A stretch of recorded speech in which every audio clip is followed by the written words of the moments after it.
Sudah ketemu semuanya? Sudah ya? Mari baca bergantian. Lalu Yesus membawa mereka keluar kota sampai dekat Betania. Di situ ia mengangkat tangannya dan memberkati mereka.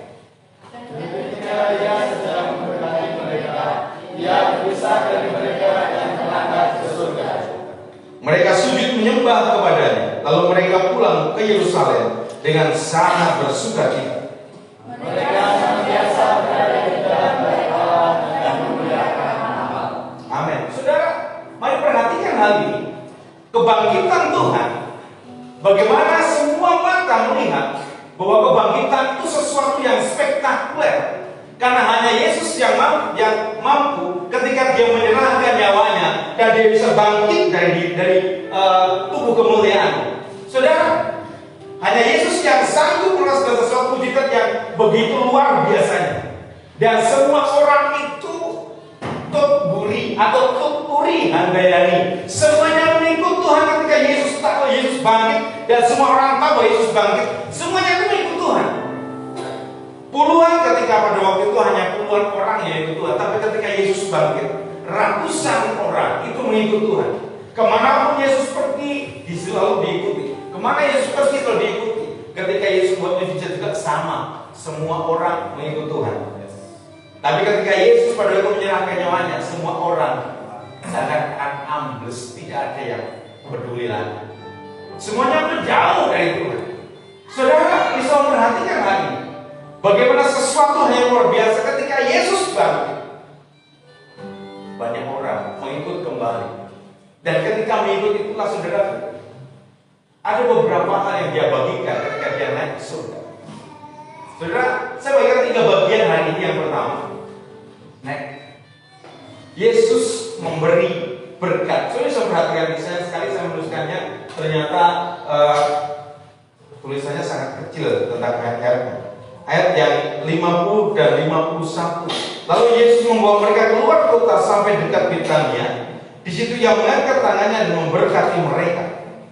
Dan ketika ia sedang memberkati mereka, ia berpisah dari mereka dan terangkat ke surga. Ketika dia terangkat ke surga, perhatikan hal ini. Dia melepaskan berkat. Melepaskan apa, saudara?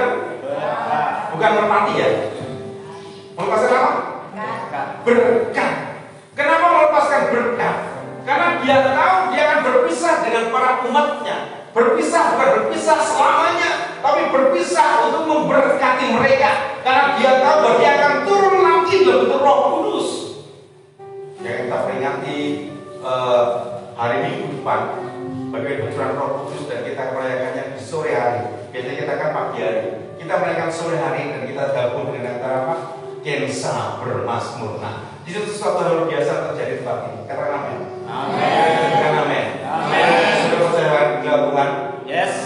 Makanya datang di Kensa bermasmur. Amin. Karena saudara menerima lawatan-lawatan. Haleluya. Saudara, Yesus memberi berkat. Berkat itu bukan hanya tangan diangkat. Berkat itu bukan hanya mengucapkan berkat, tidak. Tapi berkat itu benar-benar dicurahkan kepada semua umatnya. Berkat apa saja yang saudara inginkan, Yesus sudah memberi berkat atas hidup. Amin. Saudara, berkat kesehatan sudah dilepaskan kepada saudara. Amin.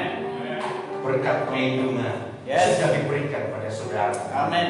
Berkat apapun yang diminta, Yesus sudah mengangkat tangannya buat saudara dan memberkati saudara. Amin. Amin. Coba tegak kanan kiri katakan, kamu sudah diberkati Tuhan Yesus. Ini yang pertama. Ketika Yesus pada waktu naik ke surga, dia memberkati kita, dia memberikan berkat buat kita. Maka orang-orang yang saya sedang letih lesu lemah, Yesus berkata, datanglah kepadaku, karena Yesus akan memberikan kekuatan kepadamu. Katakan amin. Amin. Ini yang kita tangkap. Bagaimana ketika Yesus naik ke surga, dia melepaskan berkat, bukan berkat kesusahan, tapi berkat kemenangan dalam hidupmu.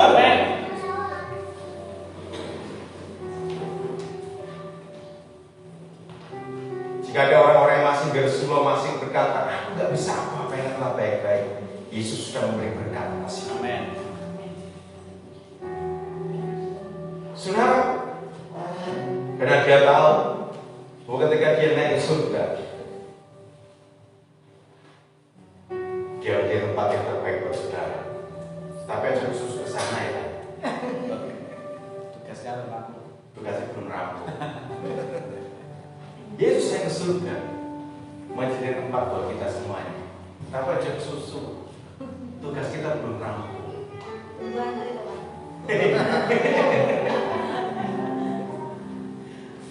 Ingatlah baik-baik. Yesus, Tuhan kita, melepaskan berkat buat kita. Amin. Dan hari ini kita berkat. Apa yang minta berkat? Buat kesehatan, buat pertanian, buat peternakan, buat usaha, buat apapun yang sedang kau kerjakan, buat pekerjaan, buat keluarga, ingatlah baik-baik. Yesus sudah melepaskan berkat. Dan hal ini yang dicontoh oleh semua gereja, mau gereja Katolik, Kristen, Protestan, Karismatik, Pentakosta, Neo-Pentakosta, Ortodok, apa meneh lampunya yang raung mau Lutheran, mau Calvinis seperti itu. Ketika selesai beribadah, pasti pendeta atau gembala kita melepaskan berkat. Makanya kalau pulang gereja jangan kesusu pulang sebelum diberkati. Ya betul. Ingat baik-baik. Ini sebuah kesaksian. Waktu di Solo ada bom di gereja. Orang-orang yang terkena bom itu, orang-orang di luar gereja, tidak di dalam gereja. Belum diberkati sudah keluar. Terus ada bom, dia nggak kena bom yang ada di luar. Katanya, mau berita yang saya dengar, ya saya berita dia berkata seperti itu. Setelah susu Bali, setelah sambal itu gak usah pak, mungkin seperti itu. Setelah ya lagi itu bermateng, atau setelah masakannya, kalau sini masak itu aja, nih kota rata rawan itu. Saudara, ojo susu Bali sebelum gembala melepaskan berkat, karena Yesus sudah berikan teladan melepaskan berkat buat hidup kita semua. Saudara, hari ini kita berkati. Apa yang kau inginkan? Minta berkat. Masa depan, hidup, keluarga, apapun kau minta, bukankah Yesus sudah memberikan, yang memberikan memberkati kita semua? Ada amin. Yang kedua memberikan sukacita. Mari perhatikan di ayat yang ke-52. Mereka sujud menyembah kepadanya. Lalu mereka pulang ke Yerusalem dengan apa? Dengan apa saudaraku? Dengan apa? Mari perhatikan hari ini umpamanya setelah ibadah. Saya berkata seperti diberkatilah buah kandunganmu, diberkatilah pertanianmu, peternakanmu, seperti itu. Saudara berkata, kamu biasanya mau kui, terserah seperti itu. Terus dengan wajah mau kakak seperti itu, apakah seperti itu? Kira-kira ini ketika kembali saudara, ataupun ketika saya sedang tidak di tempat ini, Bang Putra atau Pak Injil yang melepaskan berkat mungkin seperti itu. Kamu apa seperti itu? Atau diberkati pas berkata, amin. You know, betul. Aneh berkata, bukan ya seperti itu diberkati. Halo, saudara, ingat apa baik-baik. Ketika para hamba Tuhan melepaskan berkat atas hidupmu, imani, amin. Karena ketika kau berkata, seperti itu, engkau tidak akan pernah mendapatkan apa-apa di hidupmu. Karena setiap hamba Tuhan dipakai Tuhan untuk memuliakan Tuhan. Ketika dia melepaskan berkat atas hidupmu, terima dan amin, dan tangkap apinya Tuhan. Jangan sampai kau berkata dan meremehkan setiap perkataannya sampai ke hamba Tuhan. Ingatlah baik-baik. Yona tidak berkata apa. Nak sampai itu berduni lagi. Nah, itu bahaya. Sudah, mari perhatikan tadi. Tangkap para murid dan setiap orang yang ketika mendapatkan berkat dari Tuhan Yesus, semuanya pulang dengan sukacita. Seharusnya setiap gereja, setiap umat Tuhan, ketika datang ke tempat ini, ke tempat gereja dimanapun berada, pulang ke rumahnya mereka masing-masing dengan sukacita, dengan kekuatan baru. Bukan berarti ketika dia ditegur dari firman Tuhan terus munek-muneknya para hamba hamba Tuhan, mulai ini para pelayan Injil, mulai orang yang sedang berkhotbah. Kayak pendeta nih, kayak si khotbah ngawur. Mosok aku kan salahku, mosok dosaku yang disinggung, mosok gini-gini seperti itu. Jangan sampai berkata seperti itu. Karena firman Tuhan itu bermata dua. Sebelum mengenai saudara, pedang itu sudah mengenai orang lain. Saya ngomong maksudnya. Jadi sebelum saya berkhotbah seperti ini, khotbahnya sudah nyampe seperti ini. Karena apa? Karena kita sudah hidup di sebuah firman Tuhan yang kita sampaikan. Saudara, inilah baik-baik. Pulang dengan sukacita ketika ada teguran dan firman Tuhan. Kita berkata terima kasih Tuhan sudah menegur. Saudara, di waktu Daud ditegur Nathan, dia nggak marah. Mungkin wajahnya hitam, merah padam, karena ditegur dia berbuat dosa dengan Batseba. Nathan berkata, kamu raja, kamu bersalah. Mungkin cara marahnya Daud seperti itu. Kalau dia marah seperti itu, dia punya kekuasaan. Mungkin dia bisa bunuh Nathan. Dia sudah menegur dia karena dosa. Tapi Daud tidak. Saudara, bagian dengan hidup kita. Ketika ada teguran dalam hidup kita, firman Tuhan menegur kita, apakah kita ngamuk? Apakah kita marah? Hanya terkadang mungkin caranya yang berbeda. Kalau saya khotbah seperti ini, terus saya tunjukin seperti ini, Pak Yanto kamu berdosa, itu salah. Kenapa? Saya takut daerah lapor ke Pak Yanto. Ini apa betul? Atau misalnya berkata, Pak Tuki, ini ya? Mungkin Pak Tuki, pakai toko, salah Tuki. Ini aku rangkingin itu seperti itu karena apa? Saya ikut banyak barang buat teman-teman. Saya ikut banyak buat semuanya. Kalau sampai saya muncul orang, itu sebuah kesalahan besar. Karena saya ikut banyak orang. Saudara, teguran yang saudara dapat hari ini, mau hari yang selanjutnya, mau hari yang sebelumnya, ingatlah baik-baik. Terkadang Tuhan sampaikan itu oleh orang lain yang saudara ingat. Daud jika tidak ditegur Nathan, dia tidak akan sadar bahwa dia salah. Dia tahu dia salah. Bahkan berbagai hal dia menutupi kesalahan itu. Dia sampaikan pada panglimanya itu Uria dibunuh seperti itu karena dia ingin menutupi dosanya. Saudara, tapi Tuhan tegur dia melakukan apa? Terkadang hidup kita juga sama ketika kita harus bersuka cita karena maksudnya tidak kebablasan. Hidup kita harus siap tegur supaya kita tidak kebablasan. Ingat baik-baik, Tuhan memberikan sukacita. Mau lewat agama, mau lewat berkat kekayaan, mau berkat apapun itu Tuhan. Tapi Tuhan memberikan sukacita. Ada amin. Amin. Jadi kenaikan Tuhan memberikan sukacita dalam hidup saudara. Coba tengok kanan kiri, Yesus berikan sukacita seperti itu. Yang terakhir, cepat berani. Berani. Tadi harus fokus dulu, tujuh kurang. Awas saudaraku.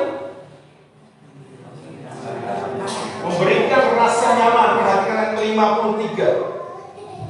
Mereka senantiasa berada di dalam baik Allah dan memuliakan Allah. Saudara, kalau seseorang yang tidak nyaman, nggak mungkin orang-orang percaya pada waktu selalu datang ke baik Allah. Karena apa? Baik Allah pada waktu itu sebelum ada kenaikan Tuhan Yesus, Pak. Sebelum kenaikan Tuhan Yesus, Yesus sampai ngamuk-ngamuk. Karena apa? Karena dia berkata, rumahku di atas bagian apa? Sangat menyamun. Karena apa? Banyak maklar-maklar di bait Allah pada waktu itu. Maklar apa? Maklar persembahan utama. Yang kedua maklar apa? Maklar korban apa namanya? Buat korban itu apa sendiri? Pasar. Pasar. Ya, maksud saya itu bukan pasarnya.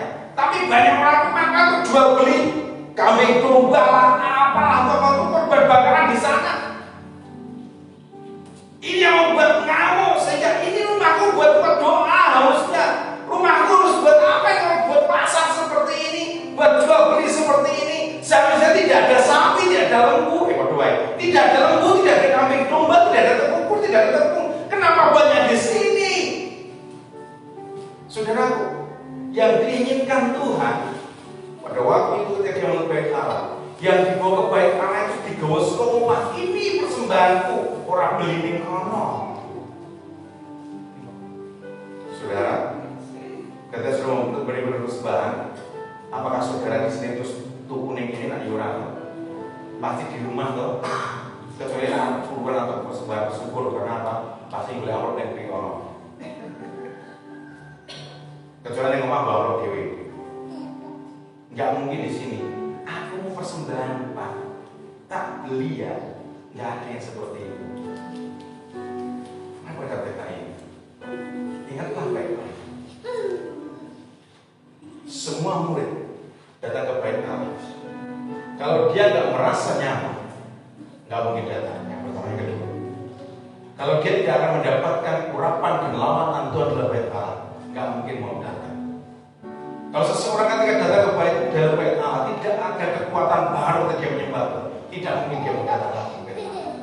Tetapi Alkitab mencatat mereka senantiasa, yang namanya senantiasa itu harus berpisah kok. Ya betul. Namanya senantiasa terus sering kali seperti itu. Mereka senantiasa berada di dalam bait Allah untuk apa? Munek-munek dia mendetrani, urai. Mereka memuliakan Allah. Mereka datang ke bait Allah untuk memuliakan Tuhan. Mereka senantiasa datang ke bait Allah untuk memuliakan Tuhan. Kenapa? Karena dia tahu mereka menyembah Tuhan yang benar. Amin. Karena dia tahu bagaimana Yesus datang ke dunia dalam bentuk manusia. Dia bertemu dengan Roh Maha, menjadi manusia sejati, tetapi dia juga Tuhan, dia sejati. Sesuatu yang luar biasa. Dan dia tahu bagaimana ketika Yesus menyerahkan nyawanya, dan semua orang melihat tentang kebangkitan Tuhan. Bagaimana Thomas sampai berkata, kalau sampai saya belum mencucukkan apa namanya jariku ke dalam lubang paku, aku tidak akan percaya. Kenapa? Yang saya terbaca beberapa minggu yang lalu, karena Thomas menjauh dari persekutuan waktu itu. Karena Thomas menjauh dari semua para murid-muridnya. Dia sedang refreshing, tidak mau menyembah Tuhan. Karena dia sedang stres kehilangan Yesus. Dia menjauh dari saudara-saudaranya. Ketika Yesus berada di sana, menampakkan diri pada para murid, Thomas tak tahu. Kenapa? Asik dengan dirinya.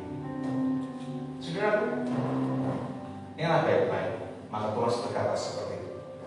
Sebelum aku mencucukkan tanganku dalam lubang paku, aku tidak akan percaya.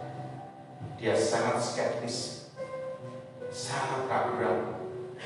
Tapi ketika dia bertemu dengan Tuhan Yesus secara pribadi, pertemuan dengan Tuhan Yesus mengubah segalanya. Dia menjadi penginjil yang luar biasa, dipakai Tuhan secara luar biasa. Saudara, banyak mata melihat. Alkitab mencatat, museum di Timur Tengah juga mencatat keberadaan Yesus, kebangkitan Yesus, dan kelahiran Yesus. Ini bukan fiksi. Fiksi itu omong kosong atau hanya cerita karangan. Yesus nyata lebih hidup. Tuhan kan sudah merasakan lawatan Tuhan lebih hidup. Saudara, para murid datang ke bait Allah. Mereka senantiasa memuliakan Tuhan. Maka taruh dalam hati, punya rasa yang nyaman untuk hidup ketika kau datang. Jangan-jangan kau datang ke sini, aku kok tidak pada yang terbaik bunga senel. Ada yang seperti itu. Apakah saya pernah berkata, mungkin waktu gue salah seperti itu? Ataukah mungkin saya berkata, kamu berdosa, besok jangan lagi ya, kecuali kucikan di luar kapal gitu. Saudara, jadi kalau datang ke gereja, pergi Pak yang tau pendak dino hati aku, pergi Gue kerjanya kok bilang karena aku bolong cite kok seperti itu. Perkewo karena ngaku. Sudah, tapi sudah sebenarnya dalam hati. Gereja itu harus membuat rasa nyaman ya. Amin. Ketika aku bisa nyaman buat ingatlah baik-baik, aku bisa berakar kuat. Ketika aku berakar kuat, ingatlah baik-baik, aku bisa bertumbuh dengan baik juga. Dan ketika aku bisa bertumbuh dengan baik, aku juga bisa berdoa dengan luar biasa. Yes. Amin. Amin. Maka taruh dalam hatimu, aku harus bisa nyaman di tempat ini. Kalau aku tidak merasa nyaman di tempat ini, saudara tidak akan mendapatkan apa-apa. Saudara, mari belajar hari ini 3 bagian hari ini. Yang pertama tadi apa? Yesus memberikan berkat. Yang kedua, Yesus memberikan sukacita. Yang ketiga, Yesus memberikan rasa nyaman. Mari berdoa.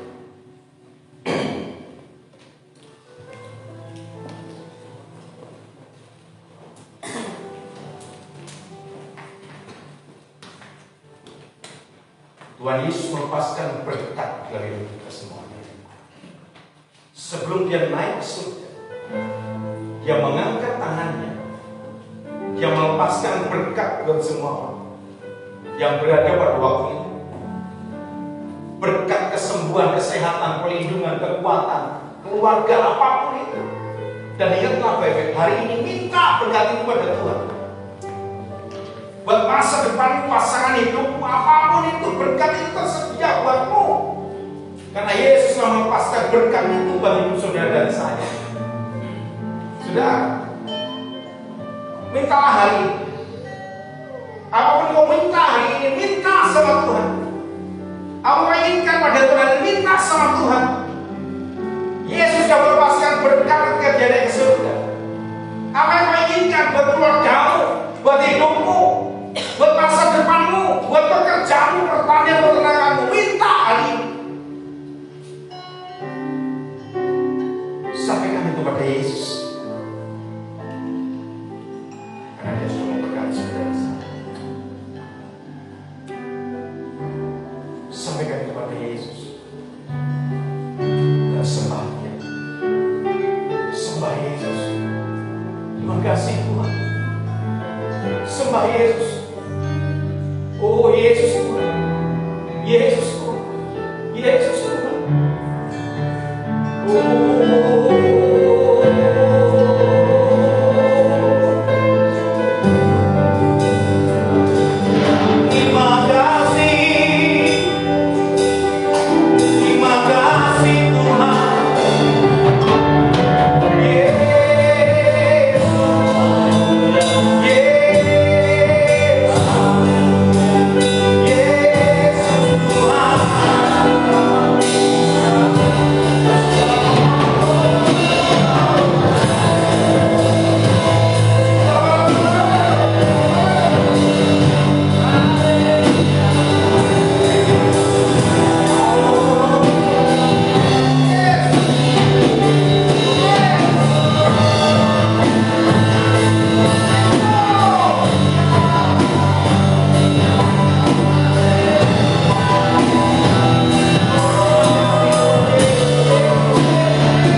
berikan buat saudara.